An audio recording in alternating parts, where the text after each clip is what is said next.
Hello दोस्तों, आज फिर से हम लोग नए पार्ट में नंबर सिस्टम को देखेंगे, यानी संख्या पद्धति को।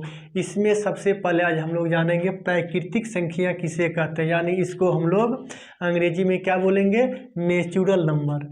चलिए हम लोग समझते हैं प्राकृतिक संख्या किसे कहते हैं। जिसे हम लोग काउंटिंग कर सकते हैं, जिस नंबर को हम लोग क्या कर सकते हैं, काउंटिंग कर सकते हैं, उसी को हम लोग क्या बोलेंगे, प्राकृतिक संख्या। यानी गिनती की संख्या को प्राकृतिक संख्या कहते हैं।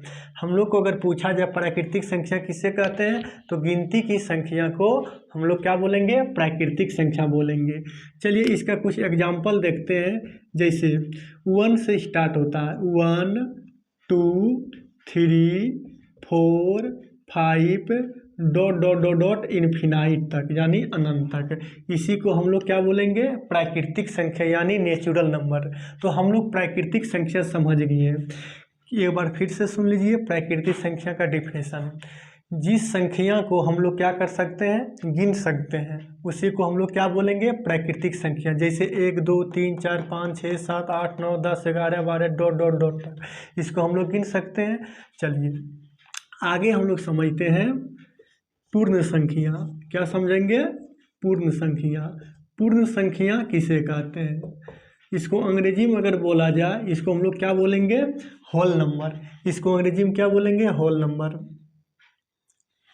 तो पूर्ण संख्या की अगर परिभाषा बोला जाए, प्राकृतिक संख्या में 0 को शामिल कर देने पर प्राप्त संख्या को पूर्ण संख्या कहते हैं। जैसे इसका एग्जाम्पल अगर देखा जाए, 1 2 3 4 5 डॉट डॉट डॉट इन्फिनाइट तक, ये मेरा क्या है, प्राकृतिक संख्या है। अगर इसमें हम लोग को 0 शामिल कर देंगे, क्या करेंगे, 0 को मिला देंगे, तो उसी को हम लोग क्या बोलेंगे, पूर्ण संख्या बोलेंगे। तो पूर्ण संख्या समझ गए किसको बोलते हैं, प्राकृतिक संख्या के परिवार में उस 0 को शामिल कर देने से प्राप्त संख्या को पूर्ण संख्या कहते हैं। सिंपल भाषा में बोल सकते हैं, प्राकृतिक संख्या में 0 को मिला देने से क्या बन जाएगा, मेरा पूर्ण संख्या यानी होल नंबर बन जाएगा। चलिए हम लोग आगे जानते हैं पूर्णांक संख्या। हम लोग देखते हैं, क्या देखते हैं, पूर्णांक संख्या। पूर्णांक संख्या को हम लोग अंग्रेजी में इंटीजर नंबर बोलते हैं। क्या देखेंगे हम लोग, पूर्णांक संख्या। पूर्णांक संख्या, इसको हम लोग अंग्रेजी में क्या बोलेंगे, इंटीजर नंबर। पूर्णांक संख्या किसे कहते हैं, यानी अगर हम लोग पॉजिटिव को प्राकृतिक संख्या और नेगेटिव यानी प्लस में और माइनस में दोनों में अगर हम लोग ले लेंगे, यानी 0 को दाएं तरफ पॉजिटिव प्राकृतिक संख्या और वो बाएं तरफ नेगेटिव प्राकृतिक संख्या, इसी को हम लोग क्या बोलेंगे, पूर्णांक संख्या। इसी को क्या हम लोग बोलेंगे, पूर्णांक संख्या। यानी धनात्मक प्राकृतिक संख्या और ऋणात्मक प्राकृतिक संख्या को हम लोग क्या बोलेंगे, पूर्णांक संख्या। यानी 0 को दाएं तरफ धनात्मक प्राकृतिक संख्या और 0 को बाएं तरफ धनात्मक प्राकृतिक संख्या को हम लोग क्या बोलेंगे, पूर्णांक संख्या बोलेंगे। तो आप लोग पूर्णांक संख्या भी समझ गए हैं। आगे हम लोग समझते हैं प्राइम नंबर। आगे हम लोग क्या समझेंगे, प्राइम नंबर, जिसको हम लोग अभाज्य संख्या बोलते हैं। जिसको हम लोग क्या बोलते हैं, अभाज्य संख्या। चलिए हम लोग अभाज्य संख्या जानते हैं। अभाज्य संख्या, अभाज्य संख्या हम लोग किसे कहते हैं, इसका डिफिनेशन जानेंगे और इसका एग्जाम्पल जानेंगे। तो अभाज्य संख्या, बच्चा वाला इसका डिफिनेशन नहीं जानना है कि स्वयं से और अपने आप से, यानी एक से कटे, एक से या अपने आप से या स्वयं से कटे, ये बच्चा वाला खेल है, इस तरह गलत हो जाएगा, एक फिर फॉलो नहीं करता है। इसका अगर डिफिनेशन देखा जाए तो वैसा संख्या जिसका 2 फैक्टर हो, कितना फैक्टर होना चाहिए, 2 फैक्टर, यानी 2 गुणनखंड होना चाहिए। वैसा संख्या जिसका 2 गुणनखंड हो। जैसे अगर 1 को हम लोग देखेंगे, इसका 2 गुणनखंड होगा नहीं, इसका तो 1 ही गुणनखंड है, तो 1 मेरा प्राकृतिक संख्या होगा नहीं। अगर 2 देखा जाए तो 2 मेरा इसका 2 फैक्टर है, एक तो 1 है और एगो खुद 2 है। जैसे एग्जाम्पल में इस तरह आप लोग करके देख लीजिएगा, अगर इसको समझ ना आया तो 2 बार में हम लोग लगाते हैं 1, एगो मेरा 2 आया, एगो क्या आया 1 आया, तो इसका 2 फैक्टर है यानी 2 गुणनखंड है। इसी को हम लोग क्या बोलेंगे, अभाज्य संख्या। मानी जिस संख्या को 2 गुणनखंड हो, चलो एगो और देखते हैं। सपोज मान लीजिए 3, इसका 2 गुणनखंड है, एगो 1 हो जाएगा और एगो 3 हो जाएगा। अगर इसको 4 देखा जाए तो 4 को कितना हो जाता है, एगो 1 होगा, एगो 2 होगा, एगो खुद 4 होगा, तो ये तो 2 से अधिक हो गया। यानी 2 से अधिक गुणनखंड नहीं होना चाहिए, केवल 2 गुणनखंड होना चाहिए। तो 4 5 होगा, 5 मेरा हो जाएगा क्योंकि इसका 2 ही गुणनखंड है, एक 1 है और एगो क्या मेरा 5 है। तो हम लोग समझ गए अभाज्य संख्या। वैसा संख्या जिसका केवल 2 गुणनखंड हो उसे हम लोग क्या बोलेंगे, अभाज्य संख्या। अगर इसको एग्जाम्पल में देखा जाए जैसे, तो 1 होगा नहीं, 1 का 2 गुणनखंड नहीं है, तो कहाँ से स्टार्ट होता है, 2 से स्टार्ट होता है। तो 2 4 होगा नहीं, 3 होगा, हाँ 2 3 5 7 9 होगा नहीं, क्योंकि 9 तो ज़्यादा हो जाएगा। इसको 11 फिर हो जाएगा, 13 फिर हो जाएगा, फिर क्या हो जाएगा मेरा 17 फिर हो जाएगा, 19 मेरा हो जाएगा, फिर 23 हो जाएगा। तो आप लोग समझ गए। तो इस सब को हम लोग क्या बोलेंगे, इसका जितना भी संख्या, इसको अगर फैक्टर निकालिएगा 2 ही फैक्टर निकलेगा। यानी जिस संख्या को केवल 2 गुणनखंड हो उसी को हम लोग अभाज्य संख्या यानी प्राइम नंबर बोलेंगे। तो पूछेगा सबसे छोटी अभाज्य संख्या, तो क्या बोलिएगा 2, इसमें भी फंस जाइएगा। अगर पूछेगा सबसे छोटी विषम संख्या तो 2 नहीं होगा, क्या होगा 3 होगा। सम पूछेगा तो 2, अगर विषम पूछेगा तो 3। सम पूछेगा अभाज्य संख्या सबसे छोटी, क्या जवाब दीजिएगा 2। विषम में पूछेगा सबसे छोटी तो क्या जवाब दीजिएगा 3। तो अभाज्य संख्या यानी प्राइम नंबर हम लोग जान गए किसे कहते हैं। चलिए हम लोग आगे समझते हैं भाज्य संख्या। किसको जानेंगे हम लोग, भाज्य संख्या। भाज्य संख्या किसे कहते हैं, चलिए हम लोग जानते हैं भाज्य संख्या यानी भाज्य। चलिए भाज्य का मतलब 2 से अधिक गुणनखंड हो। भाज्य संख्या किसे बोलते हैं, 2 से अधिक गुणनखंड हो। जिस संख्या का 2 से अधिक गुणनखंड हो, जिस संख्या का 2 से अधिक, तो 2 से अधिक क्या होगा, 1 होगा नहीं, 2 होगा नहीं, क्योंकि ये अभाज्य संख्या है। ये केवल मात्र कितना है, 2 ही गुणनखंड है। तो हम लोग 3 होगा, 3 भी नहीं होगा। तो हम लोग कहाँ से स्टार्ट होगा, 4 से स्टार्ट होगा। कहाँ से, 4 से। जैसे एग्जाम्पल समझते हैं, 4 का तो एगो मेरा फैक्टर 1 हो जाएगा यानी गुणनखंड, एगो मेरा क्या हो जाएगा 2 हो जाएगा, एगो मेरा क्या हो जाएगा 4 हो जाएगा। तो हम लोग समझ गए भाज्य गुणन मतलब भाज्य संख्या मतलब वैसा संख्या जो 2 से अधिक फैक्टर हो, 2 से अधिक गुणनखंड हो, उसी को हम लोग क्या बोलेंगे, भाज्य संख्या। से 4 हो गया, 6 हो गया, 8 हो गया, 9 हो गया, 10 12 14 16, ये सब मेरा क्या हो जाएगा, भाज्य संख्या। तो चलिए हम लोग भाज्य संख्या समझ गए। जिस संख्या का 2 से अधिक गुणनखंड हो यानी फैक्टर हो, उसी को हम लोग क्या बोलेंगे, भाज्य संख्या बोलेंगे। तो भाज्य संख्या जान गए। अब हम लोग आते हैं, एगो होता है सह-अभाज्य संख्या। क्या होता है, सह-अभाज्य संख्या। चलिए सह-अभाज्य संख्या इसको जानते हैं, सह-अभाज्य संख्या को प्राइम, ठीक है। तो सह-अभाज्य संख्या हम लोग जानेंगे, दो संख्या यानी एक साथ में 2 संख्या होना चाहिए, ठीक है। एक साथ में कितना, 2 संख्या होना चाहिए। और इसका मौसा यानी एचसीएफ 1 हो, यानी एक साथ 2 संख्या और इसका एचसीएफ निकाला जाए तो हम लोग एक आए, कितना आए 1, तो उसी को हम लोग क्या बोलेंगे, सह-अभाज्य संख्या। तो सह-अभाज्य संख्या किसे कहते हैं आप लोग समझिए। इस पर कुछ अब हम लोग सवाल आते हैं, क्या आते हैं, सवाल बनाते हैं। इसका ऑब्जेक्टिव किस टाइप का पूछेगा, ऑब्जेक्टिव किस टाइप का पूछेगा। चलिए हम लोग इसमें कुछ और जान लेते हैं पहले। एक होता है ओड यानी विषम संख्या, एक और क्या होता है इवेन यानी सम संख्या। सम संख्या और विषम संख्या किसे कहते हैं? तो चलिए हम लोग जानते हैं पहले सम यानी इवेन नंबर। सम संख्या इसको क्या बोलेंगे? Even number.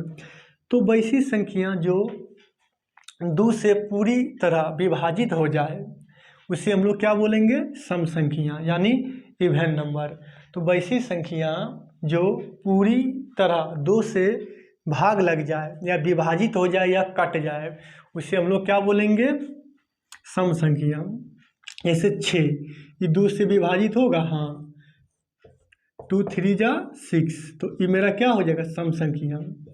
जैसे 8 2 से विभाजित होगा, हाँ कितना बार में? 4 बार में, तो क्या मेरा हो गया? सम संख्या।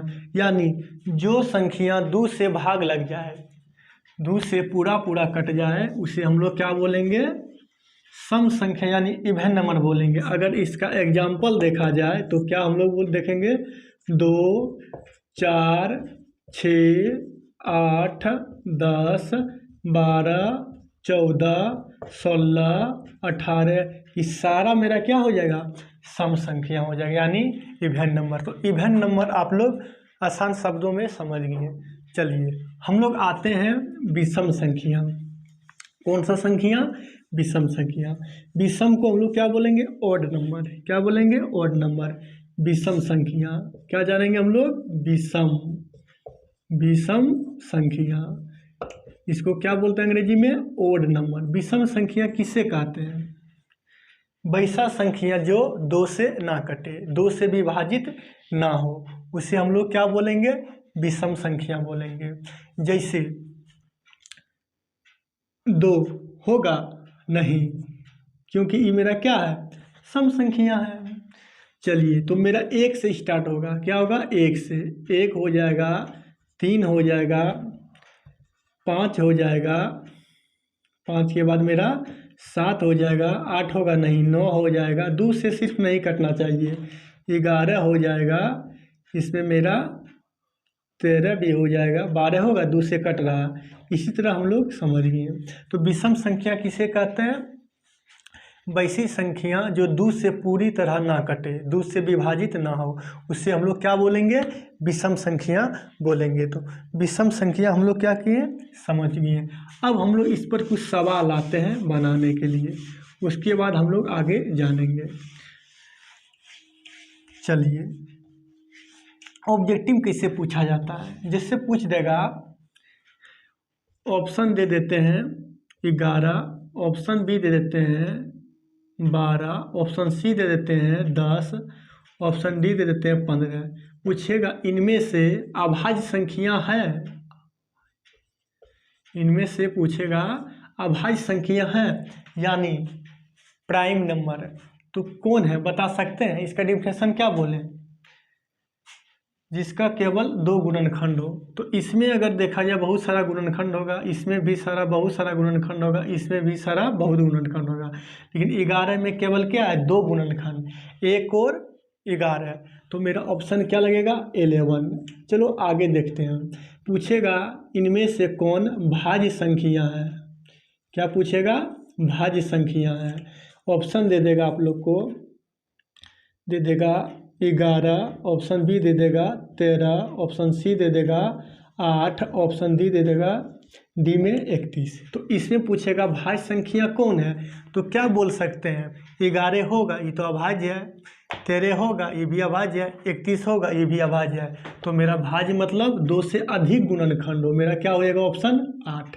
पूछेगा इनमें से कौन सम संख्या है? अगला सवाल क्या पूछेगा? इनमें से कौन सम संख्या है यानी इवेन नंबर। ऑप्शन रहेगा 11 माने ऑप्शन ए, ऑप्शन बी दे देगा 12, ऑप्शन सी देगा 3, ऑप्शन डी दे देगा 1। तो सम संख्या कौन सा हो जाएगा?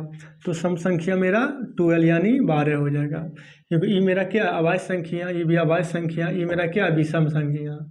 ठीक है, चलिए अगला सवाल एगो और देखते हैं हम लोग। आप लोग को पूछ देगा यहाँ पर इनमें से कौन सबसे छोटी भाज्य संख्या है? छोटी भाज्य संख्या, छोटी भाज्य संख्या। ठीक है, जैसे ऑप्शन आप लोग को दे देते हैं, कैसे आप लोग इसको पहचानिएगा। ऑप्शन आप लोग को दे दिया 2, ऑप्शन बी दे दिया 3, ऑप्शन सी दे दिया 8, ऑप्शन डी दे दिया 4। तो इनमें से कौन सबसे छोटी अभाज्य संख्या मतलब भाज्य संख्या बोल सकते हैं? तो इनमें से सबसे छोटी भाज्य संख्या मेरा 2 होगा? नहीं, 2 मेरा क्या है? अभाज्य संख्या। लेकिन क्या पूछ रहा? भाज्य संख्या पूछ रहा। 3 होगा? नहीं, 3 मेरा कौन सा है? विषम संख्या है। 8 होगा? हाँ, 8 हो सकता है। 4 होगा? 4 भी हो सकता है। लेकिन सवाल क्या कह रहा? सबसे छोटी। तो छोटी 8 है कि 4 है? तो छोटी तो मेरा क्या है? 4 है। तो ऑप्शन मेरा क्या होगा? डी। ऑप्शन मेरा क्या हो जाएगा? डी। तो सवाल आप लोग समझ गए। तो कुछ और एक सवाल, चलिए एक सवाल और देते हैं आप लोग को, एक सवाल आप लोग को और देते हैं। जैसे पूछेगा इनमें से कौन सह-अभाज्य संख्या है? क्या? सह-अभाज्य, को प्राइम नंबर सह-अभाज्य संख्या कौन है? ऑप्शन चलिए हम लोग देते हैं। ऑप्शन दे देगा 2,6, ऑप्शन बी दे देगा 10,5, ऑप्शन सी दे देगा 3,4, ऑप्शन डी दे देगा नन ऑफ दी यानी 9। तो सह-अभाज्य संख्या पूछेगा था, क्या बोलिएगा? बोलिए 2, 3। इस सह-अभाज्य संख्या होगा? नहीं, इसका HCF 1 कभी नहीं होगा। HCF निकालते हैं भाग दे के कितना बार में? 2, 3 या 6। तो मेरा कट गया, तो HCF इसका 2 आ गया। HCF 1 होना चाहिए। चलो इसको HCF देखते हैं। 5 से अगर हम लोग 10 में देते हैं, 5 2 जा 10, ये मेरा कितना हो जाएगा? मेरा ये हो जाएगा HCF 5 आ गया। इसको चलिए HCF देते हैं 3 से 4 में, ये लगेगा नहीं। एक बार में 3, कितना बचेगा? 1 से फिर देते हैं हम लोग 3 बार में, कितना बार में? 3 बार में। तो HCF कितना आया? 1। तो HCF इस साइड वाला होता है, कन्फ्यूज में जाइएगा। तो ऑप्शन मेरा क्या हो जाएगा? C number. क्या मारिएगा? सी नंबर। तो सह-अभाज्य संख्या भी हम लोग जान गए हैं। तो आज का क्लास आप लोग को कैसा लगा आप लोग कमेंट में ज़रूर बताइएगा, और आप लोग थोड़ा सपोर्ट करिएगा तो हम एक से एक आप लोग को वीडियो लेकर आएंगे सारा सब्जेक्ट का। आप लोग मेरे थोड़ा सा हेल्प करिए, बाकी हम आप लोग को साथ रहेंगे। और ऐसा आप लोग को नॉलेज देंगे ना, आप लोग देखिएगा आसान शब्दों में कोई भी सवाल हो, आप लोग को जल्द ही हम कोई कंपटीशन का मैथ लेके आने वाले हैं इस चैनल पर। कोई भी, या किरण या राकेश यादव का कोई भी अच्छा बुक SSC या CGL लेवल पर, फिर हम लोग इसमें और साइंस को भी देखेंगे। लेकिन आप लोग थोड़ा सा सपोर्ट करिएगा। तो आज हम लोग इतना ही रहने देते हैं, फिर हम लोग नेक्स्ट वीडियो में मिलेंगे कुछ नए के साथ। जब तक जय हिंद, जय भारत।